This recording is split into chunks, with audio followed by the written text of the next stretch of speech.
Good morning friends, எல்லோரும் எப்படி இருக்கீங்க? நான் ரொம்ப நல்லா இருக்கேன். இன்றைக்கி என்னோடய இனிமையான பயணம் மதுரை பஸ்ஸில் ஸ்டார்ட் ஆயிடுச்சு.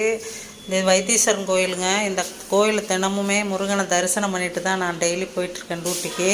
இன்றைக்கி எல்லாரோட பயணம் இனிமையாக இருக்குன்ட்டு கடவுள்கிட்ட பிரார்த்தனை பண்ணிக்கிறேன். இன்றைக்கி தத்துவம் என்னென்னா, கடற்கரையில் நம்ம நின்றுட்டே கடலை தாண்டறதுக்கு யோசிச்சுட்டே இருந்தோம்னா என்றைக்குமே நம்ம தாண்ட முடியாது. அதேமாதிரி தான் வாழ்க்கையில் சில தோல்விகள், அவமானங்கள், ஏமாற்றங்கள் எல்லாமே இருக்கும். அதை பற்றி சிந்திச்சுக்கிட்டே இருந்தோம்னா நம்ம வாழ்க்கையில் வெற்றி பெற முடியாது. வெற்றி எப்படி நோக்கம் வெளியில் செயலில் இறங்கினா தான் வெற்றி பெற முடியும்.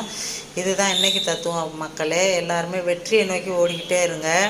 இன்றைக்கி மதுரை பஸ்ஸில் புது பஸ்ஸில் எங்கள் தோழர்கள், நண்பர்கள், இப்போ சகோதரர்கள் மிஸ்டர் குளஞ்சியும் மிஸ்டர் ரமேஷும் தான் பேர். இன்றைக்கி தான் புது பஸ்ஸில் வந்திருக்காங்க. புது பஸ்ஸை கொண்டாடுற விதமாக எல்லா பேசஞ்சர்ஸ்க்கும் சாக்லேட் கொடுக்குறாரு மிஸ்டர் ரமேஷ் அவர்கள். சந்தோஷமாக இருக்குது. எல்லாருமே சாக்லேட் வாங்கிட்டோம்.